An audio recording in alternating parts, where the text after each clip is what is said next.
Hello to all of our listeners out there in podcast land, and welcome to episode 52 of Canadian Patriot Podcast. Didn't even get through the first line. One of these days. Hello to all of our listeners out there in podcast land, and welcome to episode 52 of Canadian Patriot Podcast, recorded on November 14th, 2016. Joining me this evening, we have Marty. Marty doesn't believe in writing show intros. How's it going? Doing all right. We also have Gavin. Gavin's a business owner, gun enthusiast, hunter, atheist, and the host of the Greater Toronto Area chapter of the Tactical Beard Owners Club. Hey, Gavin, thanks for coming on. Thank you. As always, my name is Andrew. I'm your host. I'm a libertarian gun enthusiast, competitive shooter, gear reviewer at everydaytactical.com, and a firearms instructor. I totally started reading your intro midway through. I know, you're pulling a Melania Trump and stealing my speech? Yeah, I did. Going on here? That's you caught me. Surprise. All right, I'll let it slide this time. Are you going to finish your intro, though? No, I'm giving up. You're good? All right. In that case, we'd love to hear your feedback about the show. Please visit CanadianPatriotPodcast.com/feedback or email us at feedback@CanadianPatriotPodcast.com. And if you use the iTunes, you can leave a 5-star review on there. That'd be nice. And when you do, in the comments, put down something you'd like me to drink for an episode, and that just might happen. Then the edited version of the show is available on Stitcher and iTunes. If you don't like the cussing, I think you're, a pansy if you do, but this is much better. And if you like to waste time on the social medias, you can find the podcast on Instagram.com/Canadian Patriot Podcast, Facebook.com/Canadian Patriot Podcast, and AOL keyword Canadian Patriot Podcast. Remember to use hashtag. How long did you come up working on that? Actually, I heard a mention of it not too long ago, so I was like, I'll have to remember that for the podcast. Nice. People actually still use AOL? No. Nobody does. I think my old roommate still has AOL as like his email hosting. And he just he doesn't want to he doesn't want to change it, so I think he just pays like the $20 a year or whatever for like the absolute basic account just to keep his email address. Not worth it. Yeah, I don't know. I don't know that the cussing is actually super popular. Just looking at the episode stats, we released the bonus episode 51, which was very much raw and unedited and spicy. Yeah. It's not performing especially well on the download stats. Nor should it. Yeah. That's one of those things that it's fun when we're talking about it and just shooting the shit, but it makes for a terrible listen. We circle around, we don't make any points. So it's like a regular show. It was extra salty. But without a topic. Well, yeah, okay, I'll give you that. I don't know. It's only 25% lower than episode 50, so we'll see. I don't know. If people liked episode 51 or didn't like episode 51 or want us to edit the show or don't, drop me a line, feedback@CanadianPatriotPodcast.com. Let me know. If you think bonus content is something you're interested in, we could look at doing that in exchange for some, monetary compensation. Yeah, and we accept ammo or cash. 51 is not an example of like the show unedited. It's an example of the app. That is true. That's why it's bonus content. Yeah.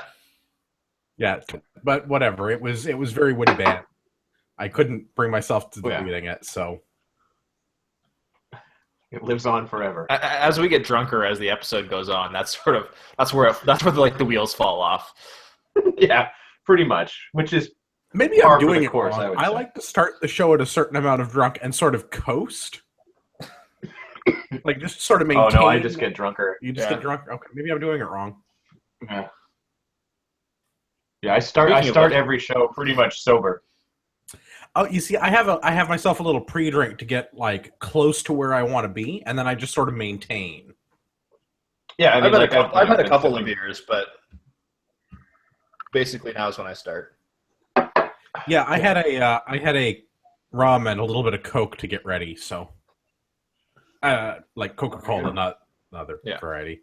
a couple of lines. You can all get all jacked up. Drink a bottle of rum. You're gonna have like The Trump sniffs all afternoon. I hate when that happens. Very embarrassing to explain. Let's go into what are we drinking. If you know a better way to make it through 5 states in one day. Yeah. Hey man, look at Rob Ford. He was Toronto's best mayor in what, 20 years? And he did lots of drugs, so I don't know. Pros and cons. Yeah. All right, what are we drinking? All right. Gavin, what are you drinking? We'll start with you. I am drinking Proof rum and Diet Coke. Excellent. Marty, what are you drinking? Liberal Tears tonight. They're in season down south right now, so it's extra fresh. I hear they're a little salty. A little bit. I might have to switch to some. I have some chocolate stout from Woodstock's fine microbrew here, so we'll see how that goes later. Right on. I have bitter election ale from my pal Sean. Apparently, I did a crap review last time with his beer, which, in listening to in post, I agree with. It was not a good review. I will attempt to better myself. It was a positive review. No, it was a positive review. It just lacked any sort of detail and was not very good. Okay, so far you haven't improved on it in any way, though, either. That's a good point. So I have Sean's bitter election ale, which is a pale ale, which I'm thoroughly enjoying. Caramel in color, almost a coppery tone, a light white fine bubbly head, malty notes, not especially bitter. Too bitter for my wife, not quite bitter enough for me. So I would say it's somewhere on the pale ale scale. I don't think an India pale ale. And he figured that it was around 4.5%. So I encourage him to increase his grain bill so that I can have more alcohol in my beer. Would you say that it's good? Like very, very, very good? Some people would say it's very, very, very good. Well, that's good. Other people would say Mexico has to pay for it.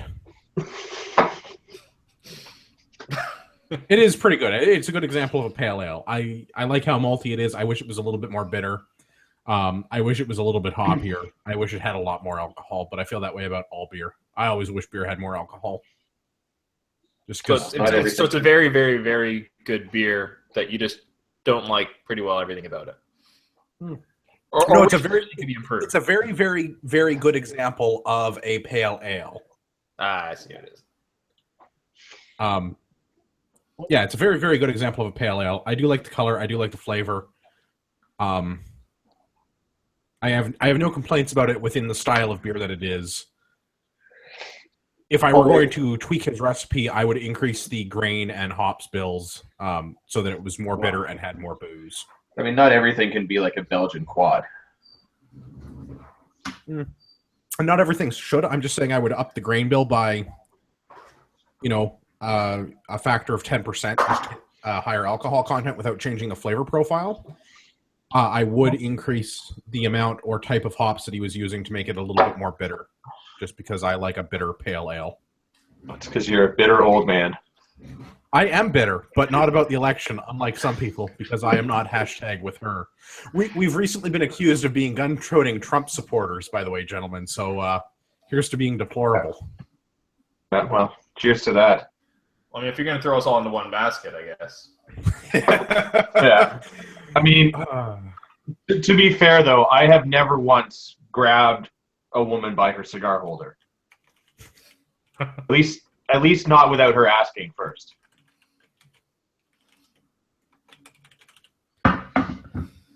All right, I'm using that as the transition point for the music to the news. Sorry, born of yours. I wasn't paying attention. There's no segue for that. I'm just going to edit. All right. I'm leaving it in. I'm just not segueing. All right. What was that? What was your thing you were having after your liberal tears there, Marty? It was chocolate stout? Yeah, it's chocolate stout from Upper Thames Brewery. Okay, I just put that in while I was thinking about it. Since you don't edit the show notes. Yeah, that sounds about right. You'd think they were on Facebook or something. All right, let's do the news. We're going to start with an article from the CBC. A Mint employee has been found guilty of smuggling $165,000 of gold out of the Mint in the rectum. He keistered it. He keistered it. The old prison pocket. So, Yeah. okay. One thing I looked up, I tried to find on this, because did we talk about this on the podcast before? I know I looked at this article, at this story before, but was this on the podcast or? No, it was has not been on the podcast, and this was published on the CBC on November the 9th. This is a relatively current article. So, I mean, the story came out a few months ago or so, when he was first arrested for this article. And at the time, there was questions as to not they could actually charge him because the Mint had no proof that any gold was missing, and they couldn't account for any missing gold. Well, that's disconcerting. So there was like, yeah, we know that he's taken it, but unless there can be proof of theft, like unless they can prove that there's something actually missing, then they couldn't charge him with anything. And so the fact that he's now been charged, I was curious like how they got around that, or if he's going to fight that. You mean more proof than Vaseline and latex gloves in his locker at work? Yep. I agree. All signs point to him having stolen $165,000 worth of gold. But if there's not $165,000 worth of gold missing, that's not his gold. No, it is his gold. By definition, it's not the government's gold. Yeah. And I'm pretty sure he earned that gold. I mean, let's be honest, guys. How is the Mint not able to account for $165? Okay, how much is $165,000 worth of gold? Like that is several ounces of gold. $165 worth. Yeah, I mean I mean, gold is what, about 1,000 something an ounce? $16 an ounce. $1,600. I'm like, what? No, yeah. Sorry, don't all go and start ordering gold. It's time to buy, guys. Yeah. I mean, don't stockpile gold anyways, because that's stupid. 3 kilograms worth of gold that got keistered? That's a lot. Like that's like in excess of 3 kilos of gold. Well, that's a lot of gold to stick up your butt. Yeah. Well, yeah, so, and I mean, it says here in the article that 28 times he set off the metal detector. Yeah. Which, I mean, gold doesn't really set off the metal detector easily. So, I mean, those must have been large hunks of gold. I think they actually decided how big these the pucks of gold are, which must be like the unminted nougat. Yeah, so at least in now there's a bit of with this update now there's a bit of details as to what this gold was and how he took it. So apparently his job was as part of the refining process when they would take in like gold jewelry and stuff like that, be melting it down to create sort of ingots.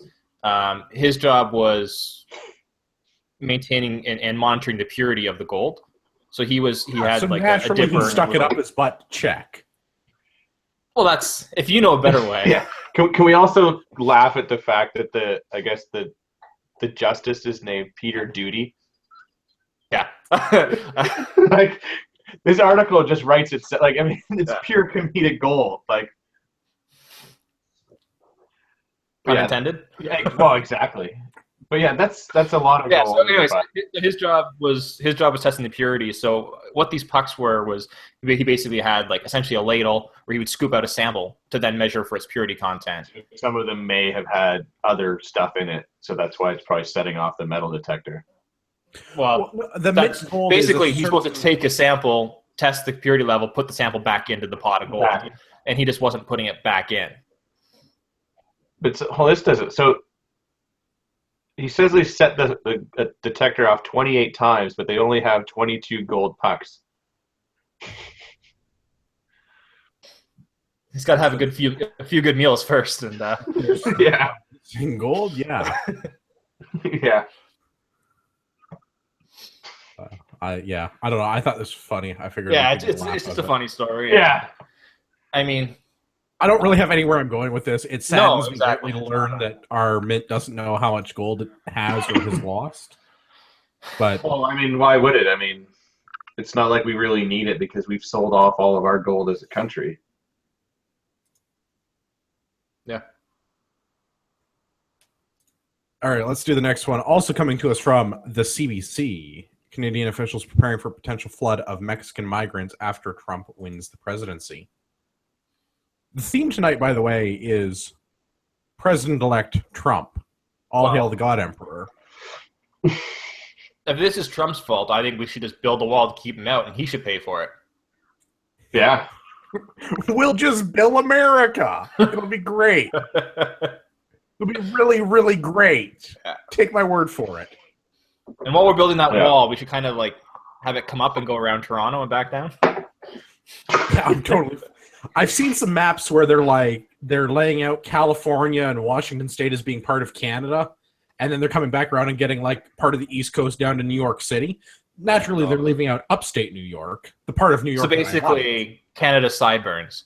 Yeah, Canada's sideburns, exactly. And they're like, the rest of it is stupid, and these are now part of Canada. It's like, no, I don't want that. Yeah. I don't want California. Like, think of how many people are there, and what's that going to add, like, in tax money going out?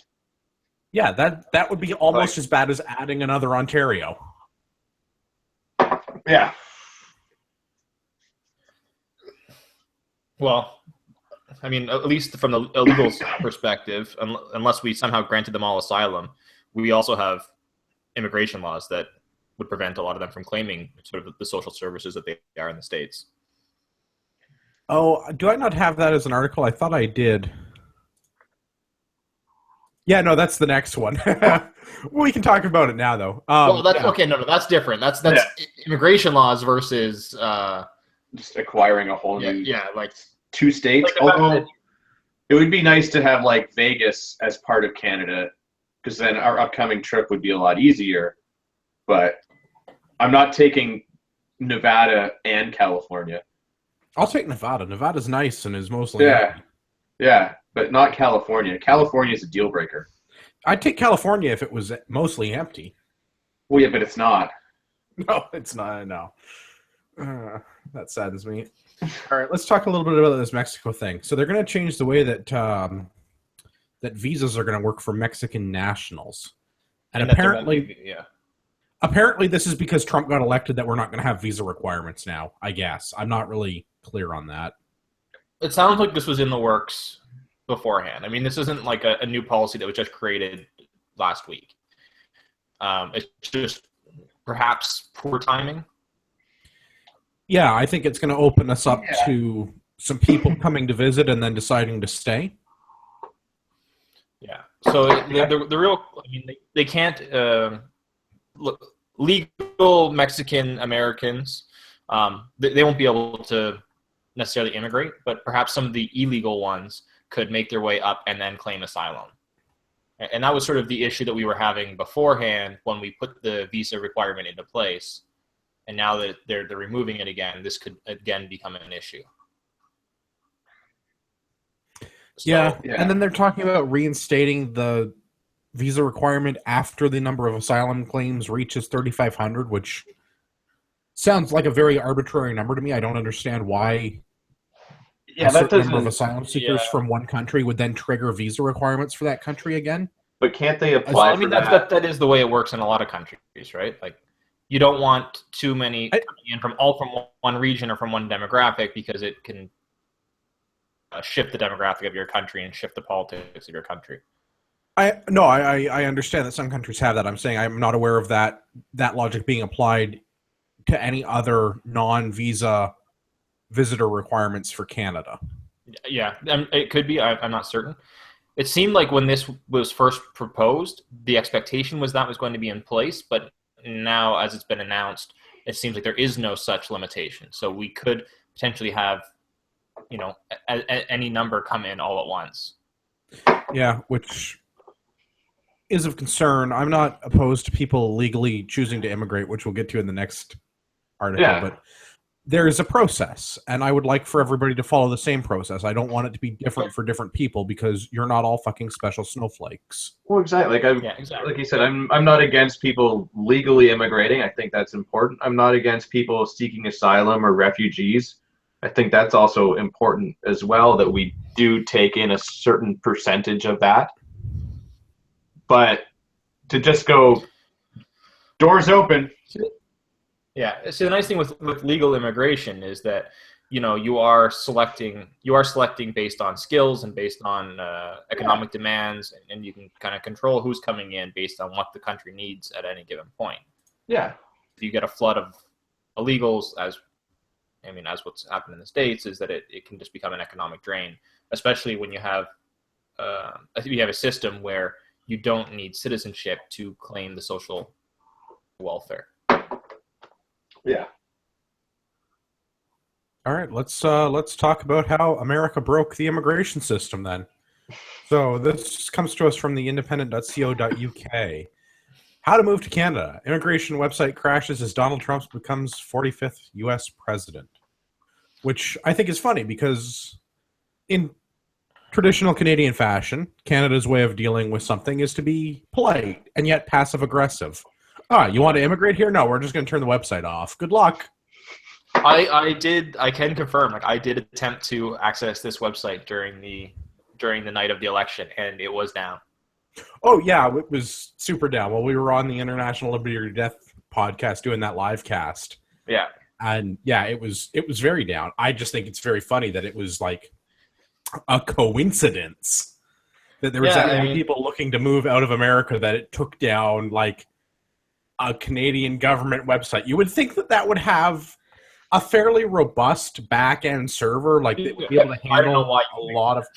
Yeah, but we also, we broke it when we went and rushed to do the long form. That's true. You're right. The stats can thing. I forgot about that. You're right. Do you think? They should have beefed it up. I would hope that is a separate set of infrastructure. To be perfectly honest with you. I also like sort of the sense of entitlement that people think that they can just move to Canada. Yeah, but then I'll just move to Canada because they'll give me citizenship. It's like, you have to actually provide some worth before we're going to accept you into our country. There was a meme going around, I guess, that was like, oh, you can't move because there's like immigration and laws, and you require a job and like money and all of that stuff. Yeah, you have to have a certain financial. You have to have a certain amount of money. You have to have basically a certain skill set, or be sponsored. It's a long process that takes years to become a citizen.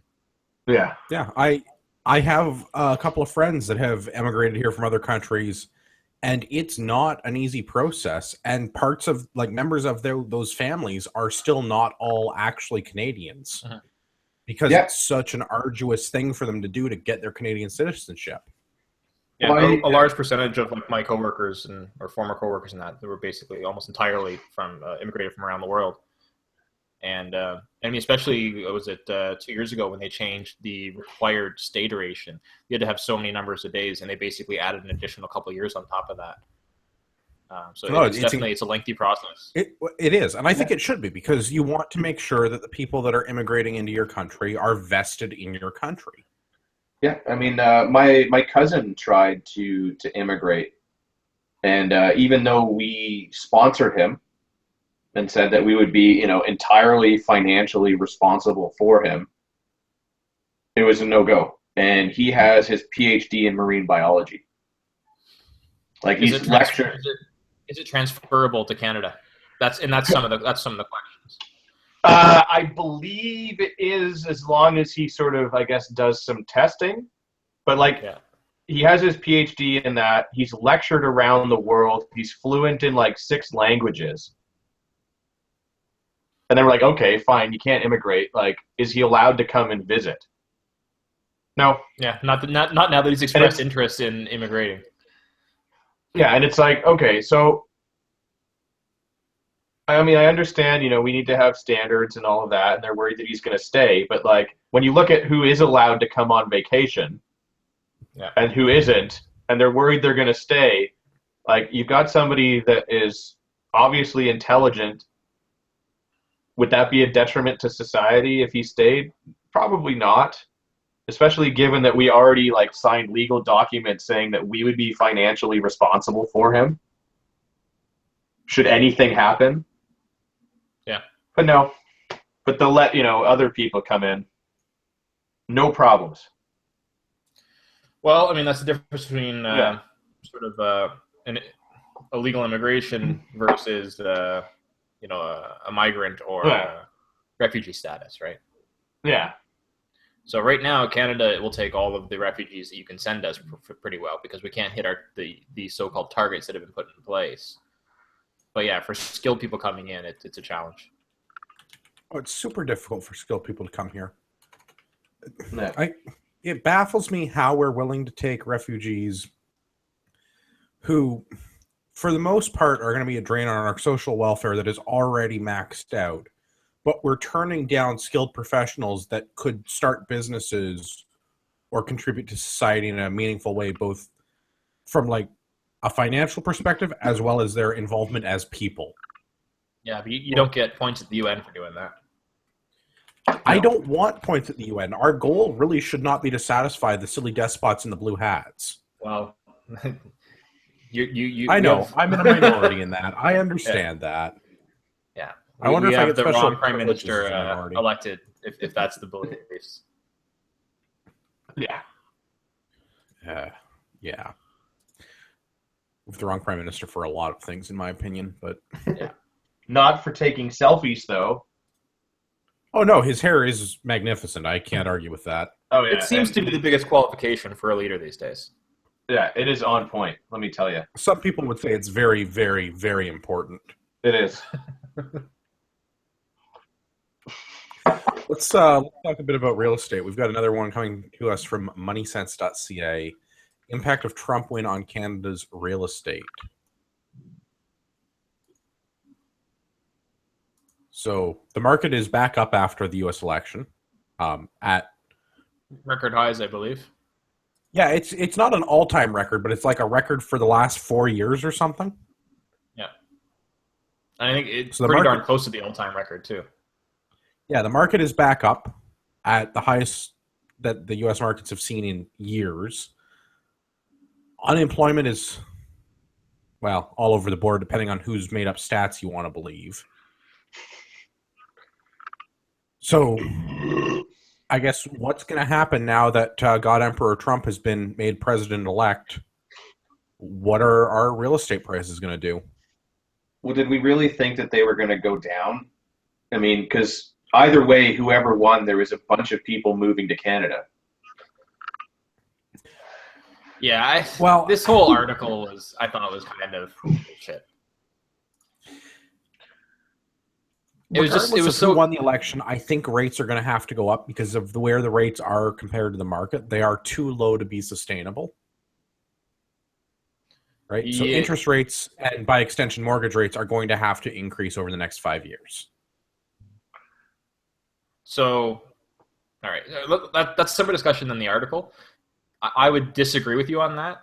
Not that I don't think that they need to go up, but I think that with the amount that our government is running a deficit, they can't handle increasing the interest rate. It'll have too much of an effect on the economy and just cause that deficit to balloon even faster. Low, basically keep printing money. Yes, I don't disagree with you. I think that it's not sustainable that it's as low as it is, but you're right. Unless they do something about the deficit, they're not going to be able to up the interest rate. But if the shiny pony could stop spending money that my grandchildren don't have, that might be a good start. I believe you mean great-grandchildren. Are we down that far yet? Jeez. It would not surprise me. Does anybody know what the federal one is per person? The I think we federal said that. debt, I don't want Yeah. to look at it because I'll start crying. I think what we say the provincial is somewhere around 30,000. I thought. I don't know what the federal's less, but the Canadian federal debt per person.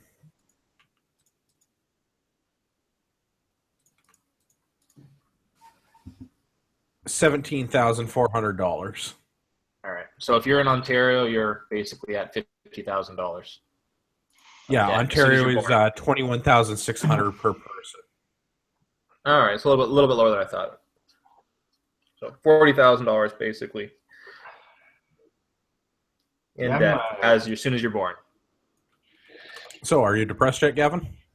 That's why I'm drinking.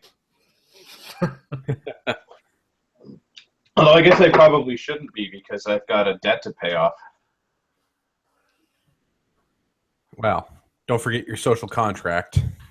I don't seem to ever recall signing anything.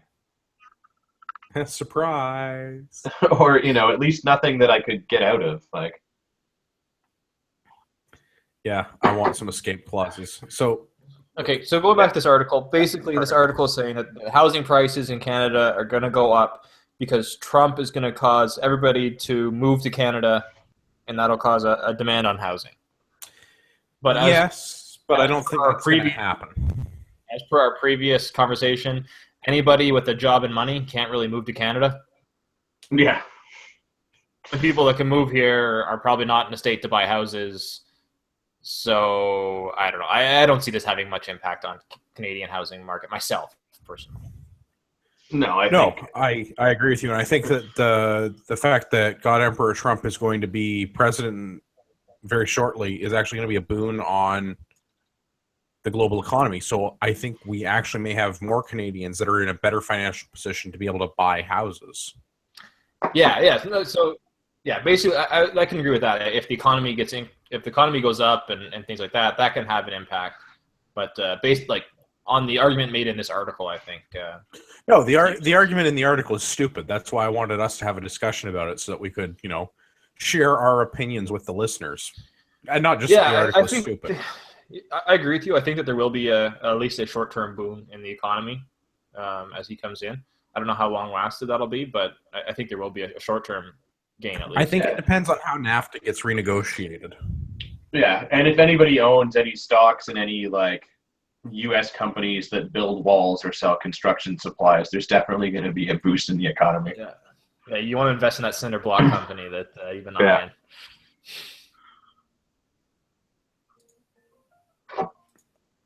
I thought I had an article about Trump and NAFTA, but maybe I tagged that for a future episode, because I was reading that the shiniest of ponies was going to be willing to renegotiate NAFTA with Trump because NAFTA is an outdated trade agreement, and we need to do what's in the best interest of the entire continent. Yeah, and conveniently, the National Post left out Mexico. Yeah, the day after the election, we basically folded. Yeah. Hey, at least we waited that long. At least we waited that long. Yeah. Yeah, so I think that for a future episode. I think it was the Canadian ambassador to the United States that made that announcement. So basically, we're in to renegotiate NAFTA, which is probably a good thing. Yeah. Because if we don't renegotiate NAFTA, if we don't renegotiate NAFTA, what little manufacturing we have left is just going to move a couple 100 miles south. Yeah. Yeah, and there are certain things where NAFTA hurts us. I think it's in some of our lumber and pulp industries where NAFTA actually hinders us a little bit. So there is room where we can make improvements, perhaps. But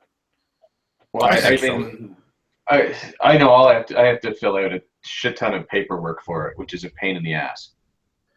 Yeah, it's too early to tell. I mean, he hasn't said what he wants to do with it. We don't know what we're going to get with it. But I mean, I just know from dealing with it definitely going to be logistically and stuff like that. It was so much easier when they would just go, "Here's your 3% duty. You'd pay it. You'd pass that on to the customer.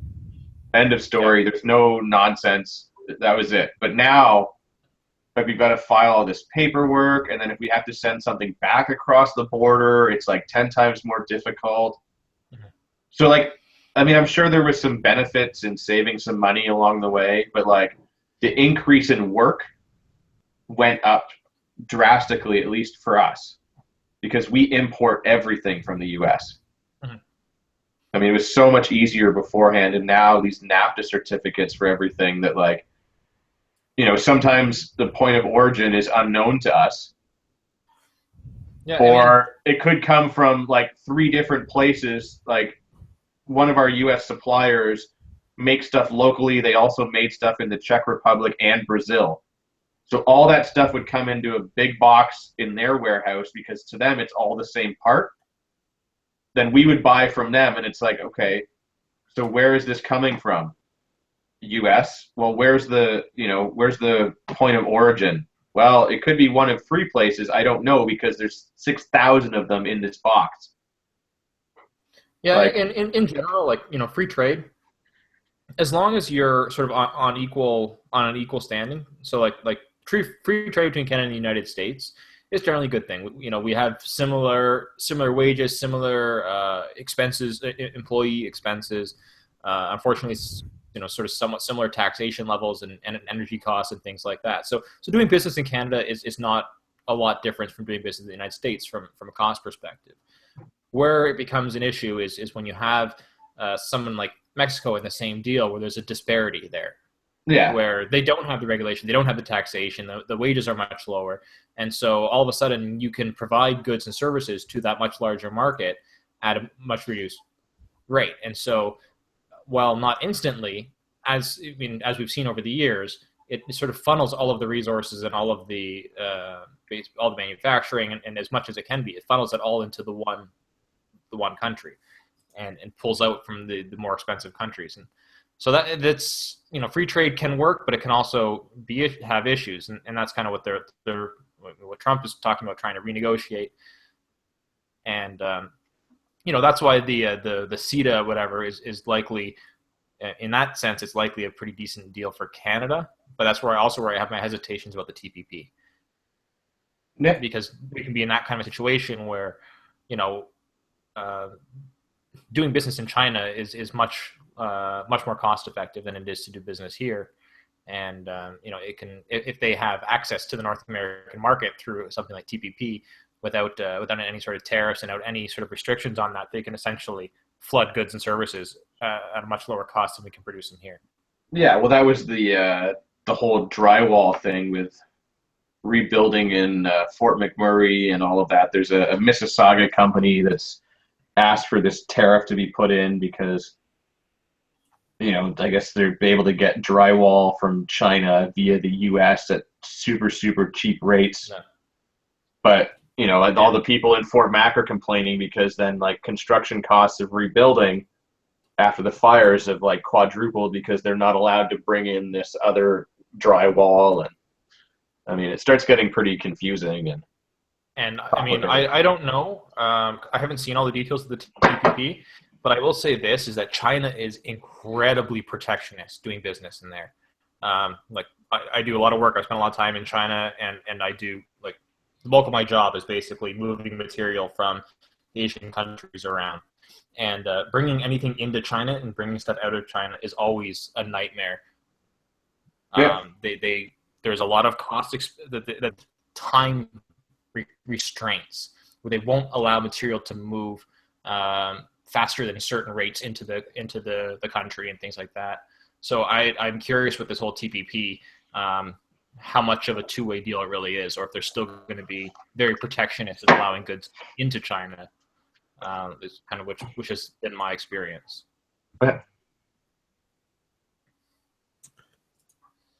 All right, let's hit the next one. Coming to us from the Star, and yes, that's going to echo.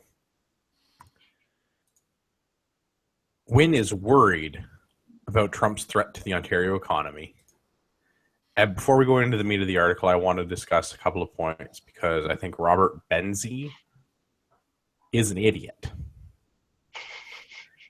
Kathleen Wynne says breaking glass ceilings just got a bit harder after Hillary Clinton's loss to Donald Trump in the U.S. election. The Ontario Premier says young women need to keep striving for equality. What's that, Marty? Is there a glass ceiling for criminals? Like, is that a glass ceiling we want broken, that criminals can become president? I honestly don't know. I don't understand the Star article. Like, if you're going to talk about the economy, talk about the economy. But the fact that they keep bringing up things like, it's such an important message to young women in the United States and in the world, to elect Hillary Clinton. Like, The feels. Oh, you man, just the feels. yeah, my feels. Yeah, I mean, the whole thing is like you have to be able to separate things out. Like, I mean, I think it is certainly time that they maybe did elect a woman just to like knock that off the list so it stops becoming a deal, and then they could just end up electing people that are actually qualified, man or woman. How about we do that instead? Let's just elect people that are actually qualified for the job. So maybe that, didn't rig primaries, But didn't yeah, like, ignore phone calls from ambassadors in Libya in the middle of the night, but Also, I think, didn't have they, pay-to-play schemes. yeah, they just got so hung up in that like she's the first woman, even though she's not. There was somebody that ran like 100 years ago or something like that. She wasn't even the only woman running in this election. Yeah, Yeah, no, like she's just the most well known for president. I mean, aside from the fact that it's Green Party, and that would make no sense. Yeah. But nobody cares about the other parties. There's only two parties. And this is coming from Wynne, who is a premier in Canada.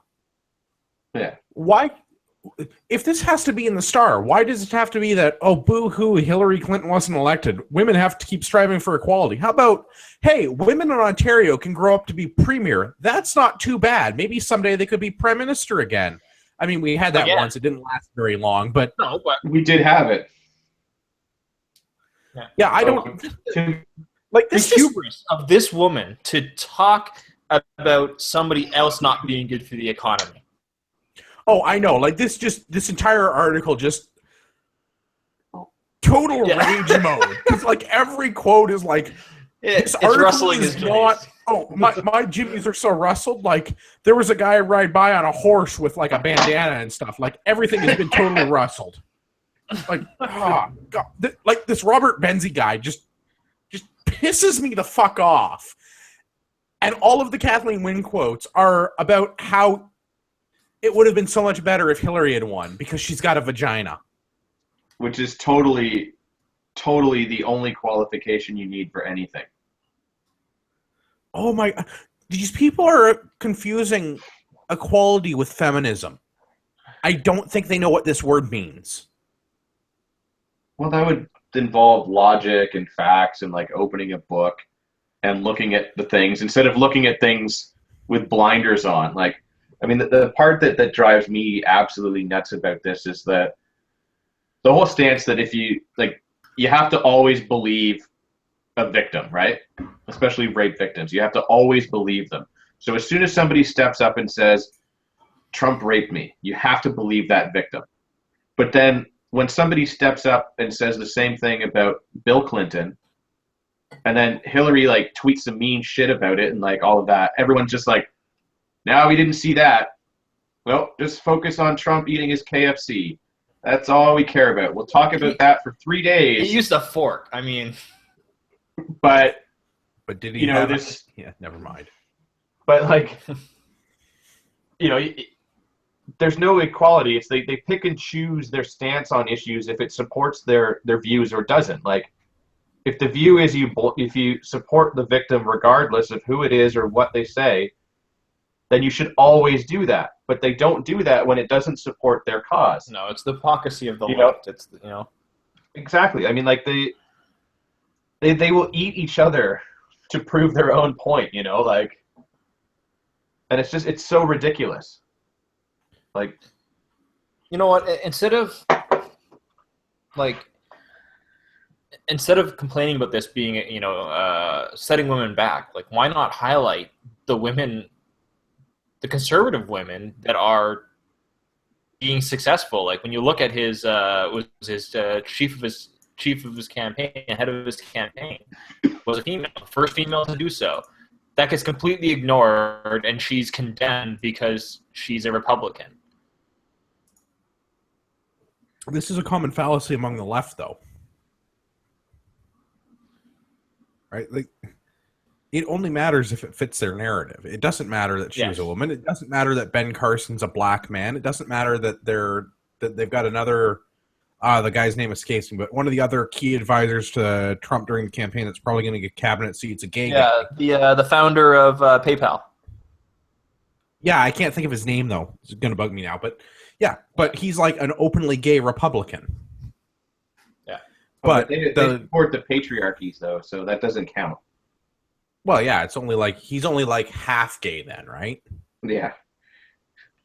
Like, I don't understand. I don't understand the fallacy world that these people like. How can you rationalize that? You know, he's a sexist, misogynist bigot when it's like, okay, he's working like his closest advisors outside of his own family are a woman, a gay, and a black. Like, Yep.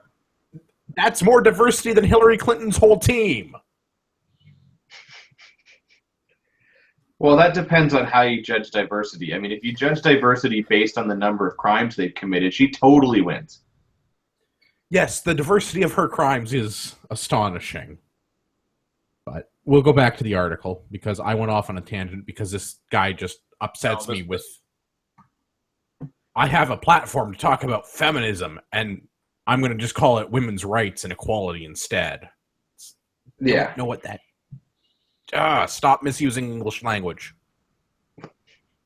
Nobody deserves a role because of their gender. No, and equally, nobody doesn't deserve a role of their gender. It should be that it should be entirely neutral. If you are the best candidate for, you know, maybe I'm going to change my stance on this because I keep saying that we should do this Starship Troopers style. If you want to get to vote for who's in the government, you got to be willing to pull a trigger.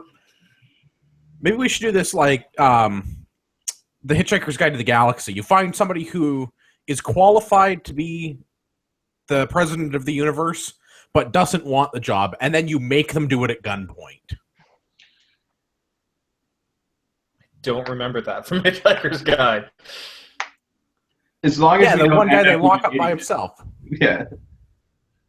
But yeah, as long as they're qualified, that's what I care about. Well, no. So there was it wasn't in the Hitchhiker's Guide to the Galaxy, the first book, the book that the series is named for. It's in a subsequent book, and anyone who wants to be the president of the universe is automatically disqualified. So they find somebody that's competent, and they basically put a gun to their head and put them in a room by themselves, and they're the president of the universe. Right? Because they don't want the job, but they're still the qualified party. Yeah. So they force them to do it. Yeah. Well, I mean, historically, that has been the issue, right? Like, it's essentially the people that are the most qualified for the job succeed, and so they want nothing to do with politics. Yeah.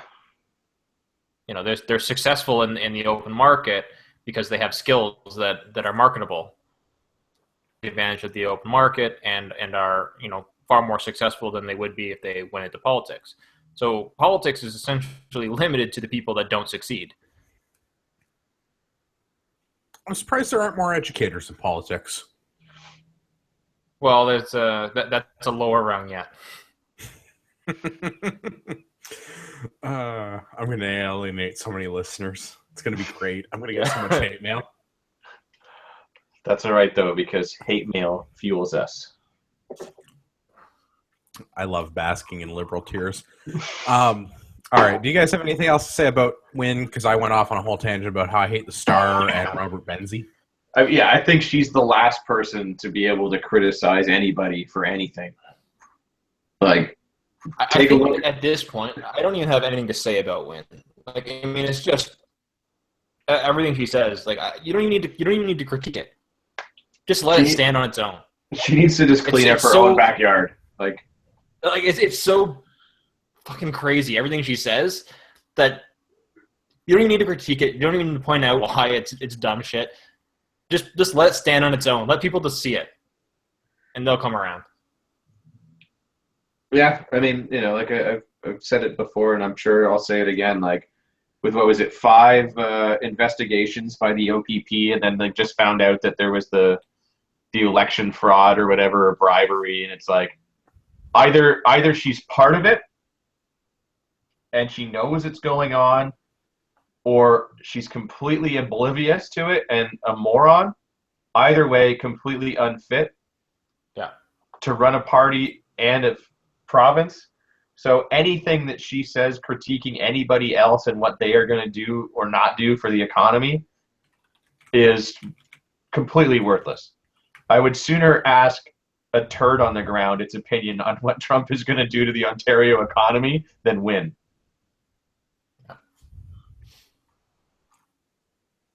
Fair enough. Let's address some YouTube feedback before we go to the next two, because the next two are very, very related articles. Okay. From Josh, he says he's triggered. He says, once you're a Republican, you're no longer black or white. Once you're a Republican, you're no longer black or a female, you're a Republican.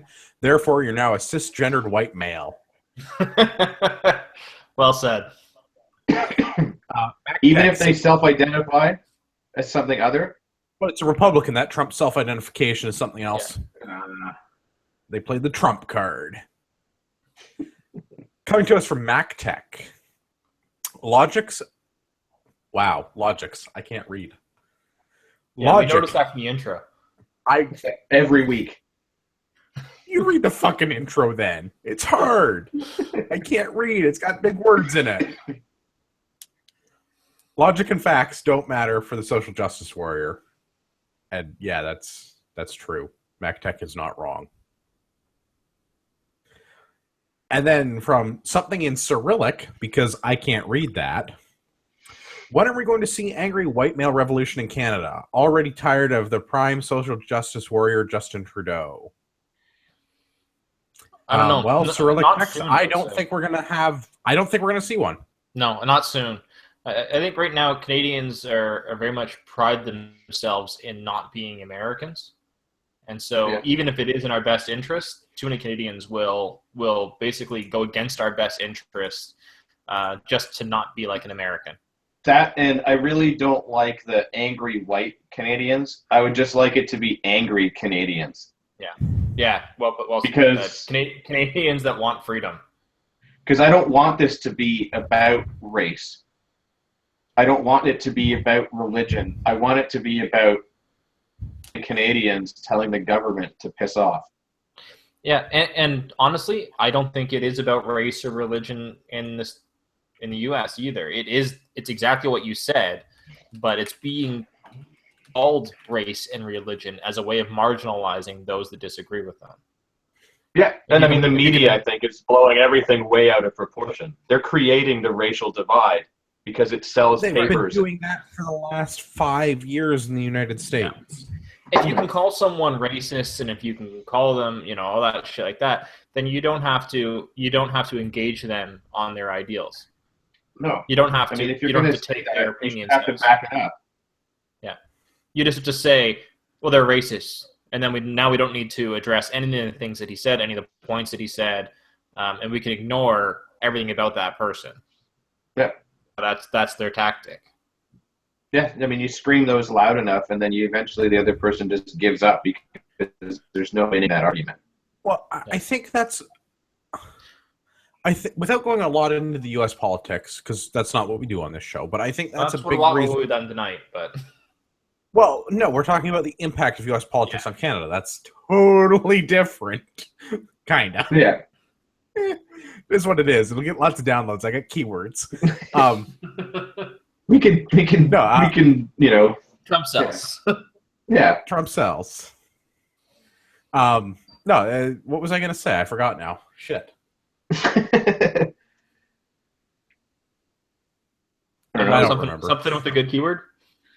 Yeah, I don't remember. Cyrillic text says, make Canada great again. And I have bad news for you. Canada was never that great. We were okay. Well, again, I think that depends on what you judge greatness by. But Canada has accomplished many great things. The last time that Canada was really great, we were still part of the British Empire. I don't know. There's a lot that's great about Canada, and there's a lot that I would take in Canada over the U.S. Yes, there is certain aspects of the U.S. freedoms that I agree with, but I wouldn't go that far. I much prefer Canada, but I mean, when was the last time we did something truly great? I don't mean like social justice warrior page 1 on the New York Times grade. I mean, when was the last time Canada did something truly great? Vimy Ridge. Yeah, my immediate thoughts go back to World War II as well. Yeah. Exactly. Yeah. We've done other things World War II that have been pretty good. We built the Canada Arm. That's cool. That's where I was going. I was going to say Canada. Yeah. I mean, they named it after us and everything. We contributed to the U.S. space program in a significant and meaningful way. Okay. Yeah. What we really need to do, though, is take that Canada Arm and then insert like a hand with a middle finger on it, and then that would be the angry Canadian right there, just like a giant space arm giving the finger with Canada down the side. I'm okay with that. I mean, we did the Canada Arm, which was pretty cool, but I don't think that's great. Right? We allowed the homosexuals to have civil union marriage type things, right? Which again, I think is good. But it's not great because we should be treating people as people. Yeah, we should never have taken that right away from them to begin with. We just gave it back. Taking them away from it in the first that's a whole other historical argument. But I agree with your point. But I don't think that giving homosexuals the right to marry is something that makes us great as a country. No, because that's something we should have already had, and it's good. But it's not something that makes us great. So we've done lots of good things, and we've done lots of good things around the world, but so I agree with you. When I think of like what is something that makes a nation great, it should be something that's nation defining. And I can't think of any. I can't think of any like defining Canadian moments in the last. No, other than like World War II, World War One.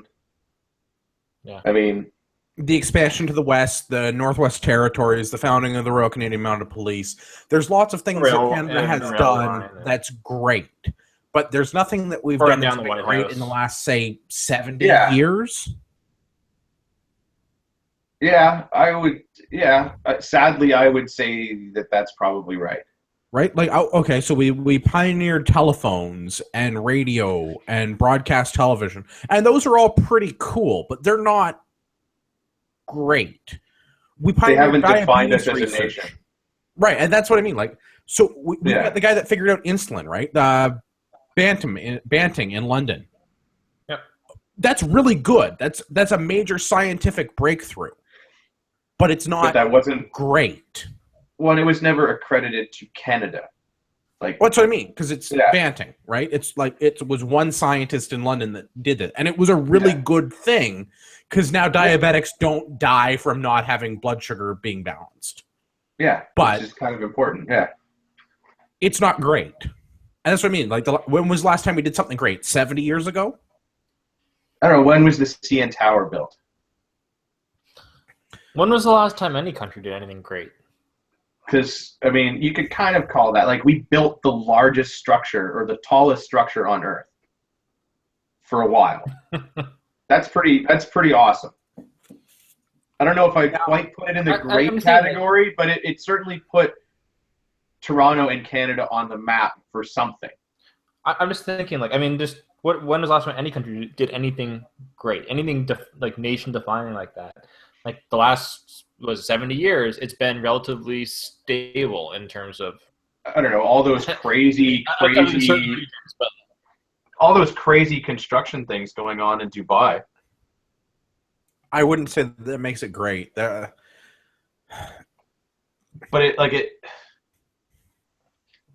I mean, when was the last time a nation like threw their hat over the wall? Okay, here's a more recent one: the U.S. space program, landing on the fucking moon. Yeah. Okay. So when was the last time you were on the moon? 78. I'm just saying, like that kind of a thing. That was a nation defining that brought the entire country together. No one else in the world had done like that type of an event. Germany tearing down the Berlin Wall. Yeah, tearing down the Berlin Wall, I think, is one of those. That's a great nation-defining moment. Or I guess Russia, the end of the Cold War, and all of that would be around that same time period. And sort of like, I don't know that makes the country great because that you could look at that as that was the fall of the United Soviet Socialist Republic. I'd say our biggest nation-defining moments in the last several decades is winning hockey games. Yeah. Yeah. Sadly, yeah. I mean, Jesus, the Americans have been at war for 15 years. This is the longest sustained conflict in recent history. And the average American doesn't care that their military is at war. And we've been at war almost as long. Yeah. Whereas, like, I mean, you look at it, like, in the 70s when they were protesting, you know, all the, like, the 60s and 70s, when all the war protesters and stuff like that. Now they're protesting a fair election. Yeah. Yeah. That's mind-boggling. It's absolutely you're right. I don't, with very few exceptions, hardly any countries have done anything truly great in the last 50 years. No. America put a man on the moon. Germany tore down a wall. I'm sure there's all kinds of history shit that we're not thinking of right now, but I mean... No, but I mean, like, really, like, what's been, like truly great? Not pop culture, not sports, but, like, truly great achievements. The Dutch invented the canoe, but that was a while ago. That was a long that was a long time ago. Get over the canoe. Yeah, it was over a few years ago. Yeah. Although I don't know that we can make Canada great again. I think we should just go with making Canada great. Yeah. I'm good with that. Anyway, side tangents aside, let's talk about hundreds of protesters marching against Trump in Toronto. Oh, Andrew, I've got one thing going back to that I think you especially will appreciate. So I'm going to do this. And this is when Canada was great. If you can see that properly. Yeah, that is a giant red ensign. So when did we start using that stupid liberal flag? 1967, 1969? So, I mean, I guess that could be a throwback to when Canada was great. Well, we were great. We were still part of the British Empire then. Well, technically, we still are. We adopted the stupid liberal flag in 1965. And yeah, I wish we would go back to a time when the red ensign was our national flag. That would make me feel a little bit better about our country, but that's just because I prefer that flag. Why? Because nationalism. That's racist. Yeah, well, it is what it is. I don't hate our current flag. I just don't like the way that they arrived at our current flag. I actually like the concept of our current flag because if you want to get I understand what you're saying. Like, I like our flag currently right now. I understand what you're saying in terms of like how we got our flag, but I mean, I think our flag is it's pretty awesome. I like it. And I stole our flag from the Royal Military College. I like that the Ontario flag was basically we saw a big F you to the adopting of this flag, like the current Canadian flag. They're like, yeah, we'll make the provincial flag kind of like the old federal flag, just as a big F you to everybody. Well, we already had them. Yeah, it was brilliant. All right, let's talk about stuff from the CBC. There's two articles that are related. The first one: hundreds of protesters march against Trump in Toronto. This was on November 13th. And from 570 News, a large anti-Trump protest is planned for Toronto. Also posted on November 13th. And this one is talking about a protest that's planned for City Hall starting at noon on November the 19th. Yeah, there's a bunch of them going on. First off, why? You're in Canada? You're Canadian? Like, why are you protesting in Toronto? Who are you protesting to? Because hashtag not our president in the most literal way possible. Yeah, he really is not your president. I agree with that. 100%. That hashtag is very accurate in Canada. He is, in fact, not your president.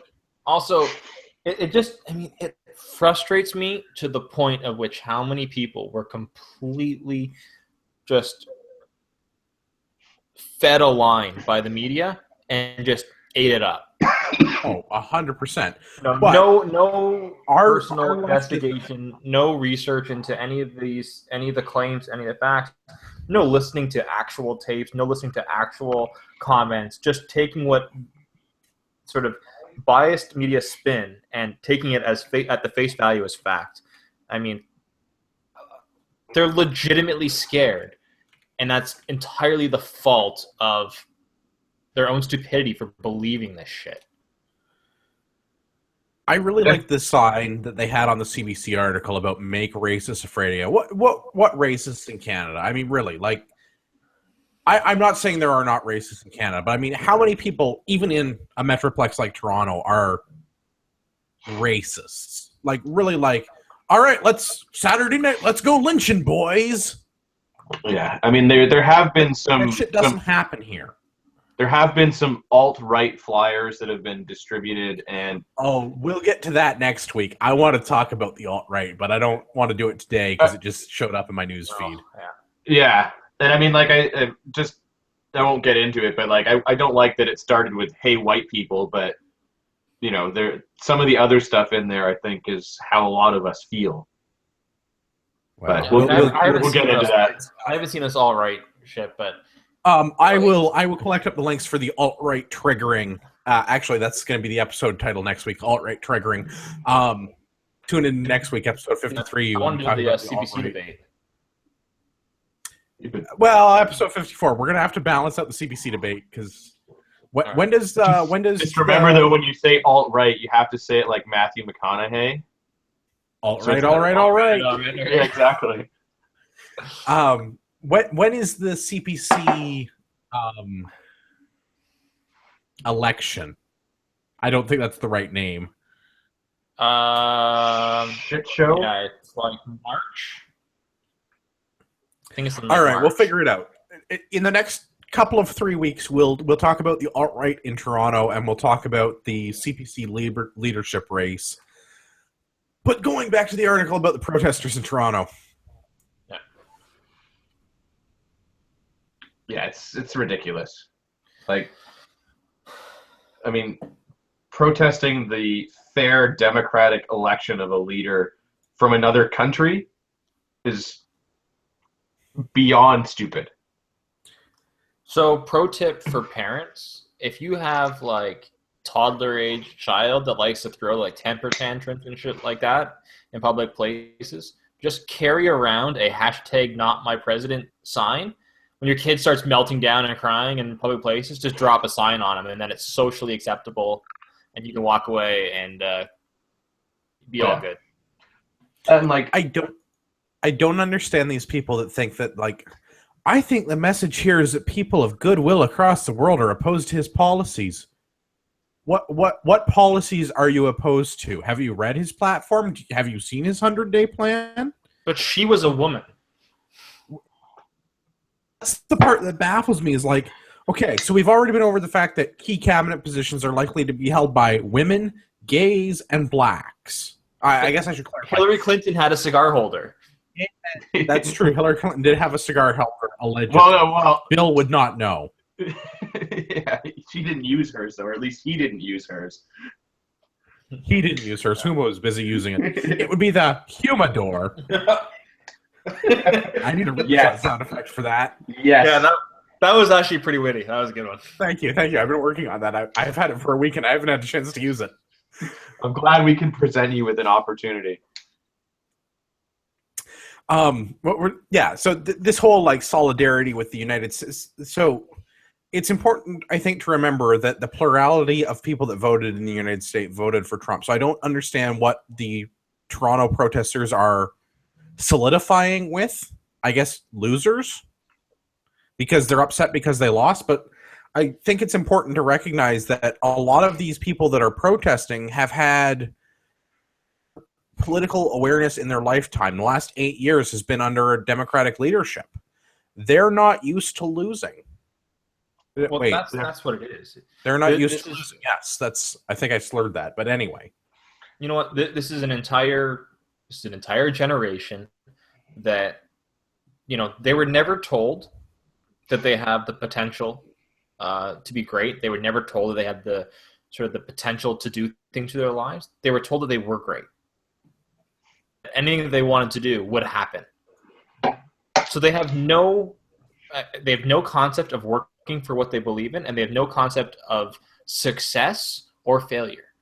You know, everything they've done has just been But that's because they get a trophy for everything. They get trophies for everything, and this is totally, in my opinion, this is symptomatic of the whole special snowflake participation ribbon. Exactly. But every leftist social justice warrior, every protester in Toronto, every person that's upset that their candidate didn't win because they're with her, they're Tyler Durden.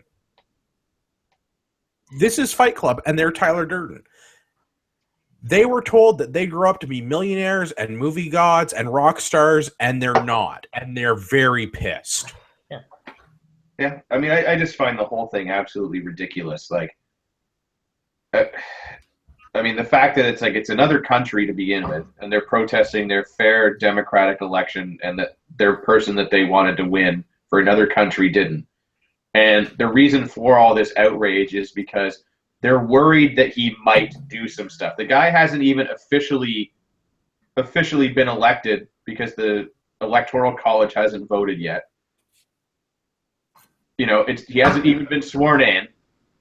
But like everyone's outraged about this, and they're calling for Trudeau to not support him, and that he shouldn't have wrote that letter or made that phone call where he said that Canada will work with you. It's like they're our largest trading partner. We share the world's largest undefended border with them. What do you expect us to do as a nation? Just cut them out? Yeah, just ignore that's exactly what he did. Exactly Ontario exports go to the U.S. Yeah. He did exactly what he should have done. What he shouldn't have done was said all the shit comments about him in the months leading up to this. Oh, absolutely. Yeah, but like that's the shiny pony posturing for the camera. Where's the outrage over us doing business with Saudi Arabia that actually has a terrible track record for dealing with women and gays and everything else? Yeah. Because nobody's complaining about that. Is not willing to go up against the union that makes the Stryker armored vehicles.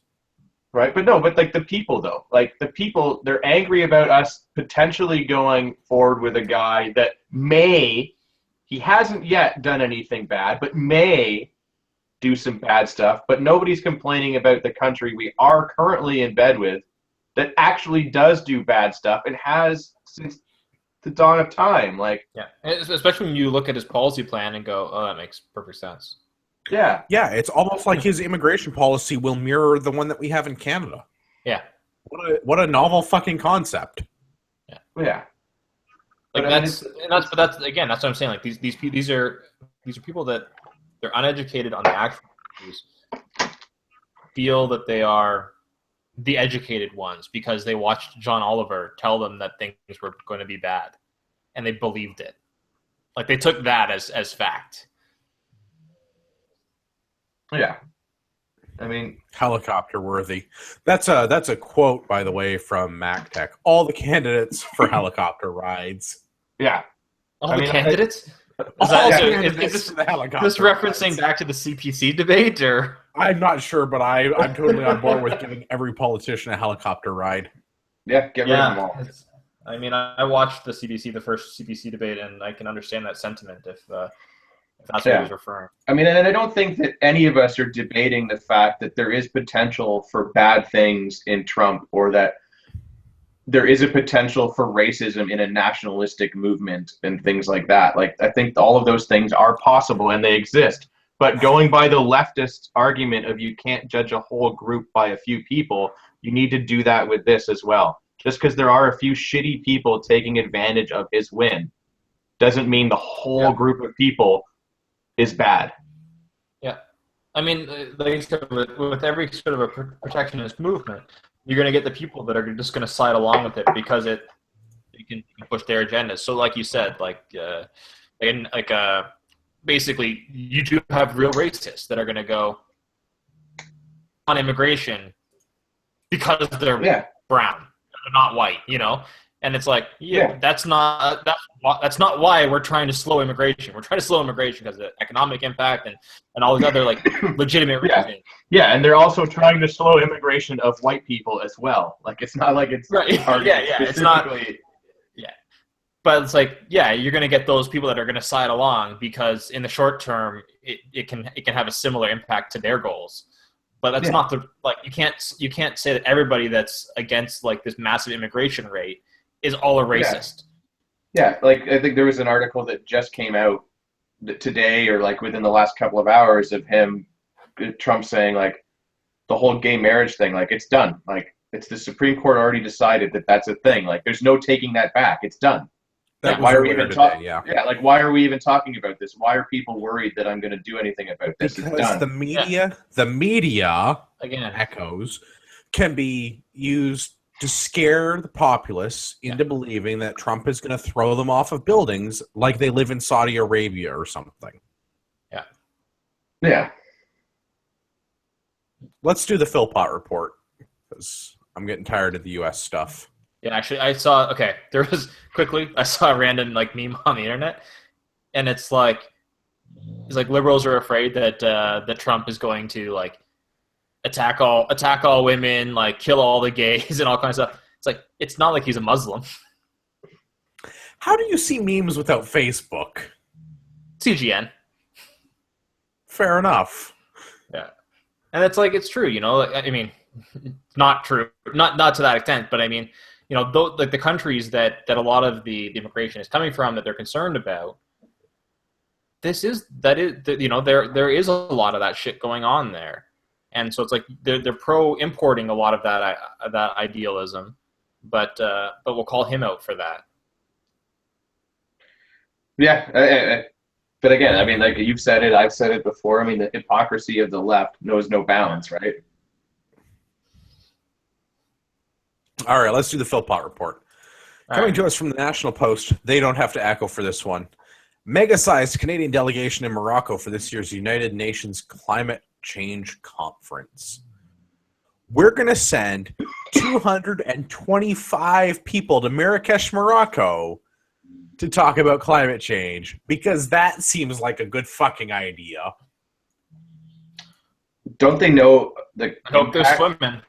Yeah. The impact of those flights alone on the environment, that's ridiculous. Well, hey, I mean, it's a sizable reduction because we sent 335 people to Paris. This is 110 people less. And are they sure that they're not sending them to the cannabis committee or whatever? Because it is Marrakesh. They are known for their hashish. Let's be honest. How are we sending 225 people to a climate change conference a third of the way around the world? Like, why are you not doing this meeting on Skype? Because that would make too much sense. And why are we sending... Okay, I can understand sending the environment minister. I get that. Why are we sending the premier of Quebec? And not the other provinces and territories? Someone has to translate.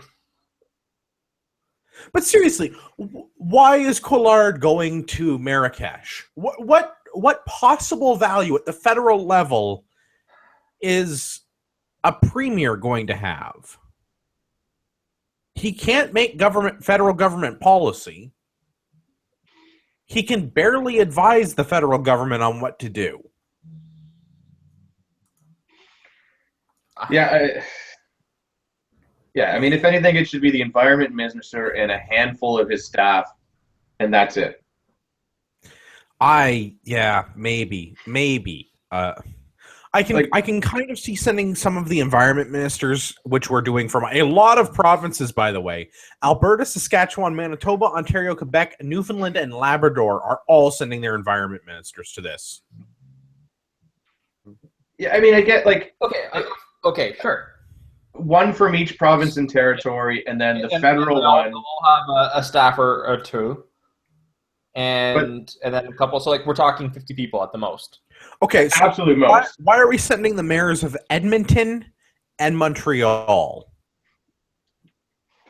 Are they related to somebody else that's an environment minister of some sort? Yeah, like I don't understand. Why are we sending so many people to a climate change conference? Yeah, I would say I'm with Marty. Like 50 people tops, and I think even that is exaggerating. Like no, there's no. There's what? I can't see how you get to 50 people. How many provinces do we have in this country?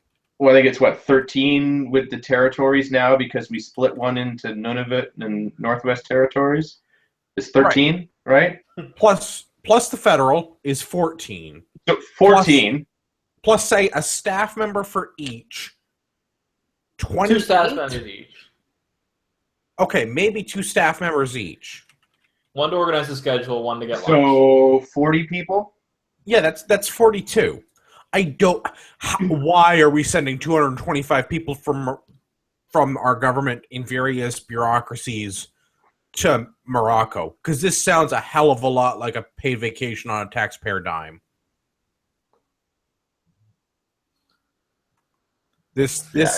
Helicopters. Get on the fucking helicopter.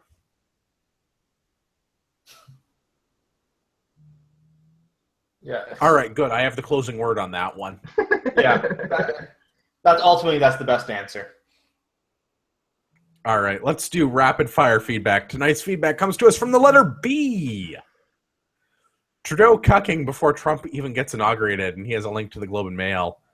He closes his email with, "Long live King Trump." I thought we were going with God Emperor Trump, but all right, fine. So the letter B was kind enough to send us, Ottawa offers to renegotiate NAFTA in effort to warm ties with Trump. Oh, good. I knew I saw this article. I thought I didn't have it in, but it's in the feedback. I thought I missed it. So this is the article that we actually already touched on, talking about the Prime Minister talking with President-elect Trump following the general election in the United States, saying that we're going to work with him on NAFTA and key issues like the Keystone XL pipeline. I don't know if we have anything else to add. We actually kind of talked about most of this already. Published when? What's that? So the day after the election. Published Wednesday, November 9th, this article. Also known as Democrat Voting Day. What, the day after the election? Yeah, if you want to vote Democrat, you show up on the 9th. Yeah, that's how it works. Yeah. Everyone knows that. Republicans show up on the 8th, Democrats show up on the 9th. Whoever has the most people show up wins. Right. If this were American politics, I would complain a bunch about how they have early voting for like 2 weeks in advance of the polls, but I'm going to skip over that. Do you guys have anything else to talk about with the NAFTA thing? Because I think we already we pretty well talked NAFTA to death already. We talked about it. Well, basically, nobody knows fuck all about it yet. So yeah, we'll wait and see. Yeah. I want to thank the letter B for sending feedback. If you want to send feedback to the show, you can do that at feedback@canadianpatriotpodcast.com or by going to our website, canadianpatriotpodcast.com/feedback. And you too can send us feedback. Especially if you want to send us something about someone being a cuck, because I think that's entertaining. Right. Also, I'm still looking for the individual that sent us the pot calling the kettle black. If you'd like to get in touch with us on the show, possibly come on the panel and give us an alternative opinion on events. Feedback@CanadianPatriotPodcast.com. You don't get to leave feedback through the website anymore because you use my email address and I can't hit reply. We have any other closing thoughts, gentlemen? No, I think we've covered it all. Excellent. Marty, what is your ham radio call sign? Oh, it's gone now. Oh, you got rid of your ham radio too? You're just like, too many people are contacting me? Yeah, too many people are trying to get a hold of me. It's gone now. All right. Gave it up. Gavin, where's the best place for people to stay in touch with you? The best place you can find me, other than like through contacting the show and whatnot, is on the Instagram at urbex_GTA. Right on. If you want to stay in touch with me on Instagram or Twitter, that's at EDTactical, or you can get the podcast at Canadian Patriot Podcast. We're also on Facebook, facebook.com/Canadian Patriot Podcast. We don't spam your stuff. It's basically just when the show goes live. And occasionally I post other things, like on Remembrance Day, we threw up a video. Nothing terrible. We've talked about feedback. If you want to do that, feedback@CanadianPatriotPodcast.com. That's the best thing. Shoot us an email. You'll get into the show. If you want to leave us an iTunes of your review and help other people find us, that would be most appreciated. I'd really like to apologize to Rod Giltaka for having to bump him again this week. We'd like to remind all of our listeners out there in podcast land that you are the true north, strong and free.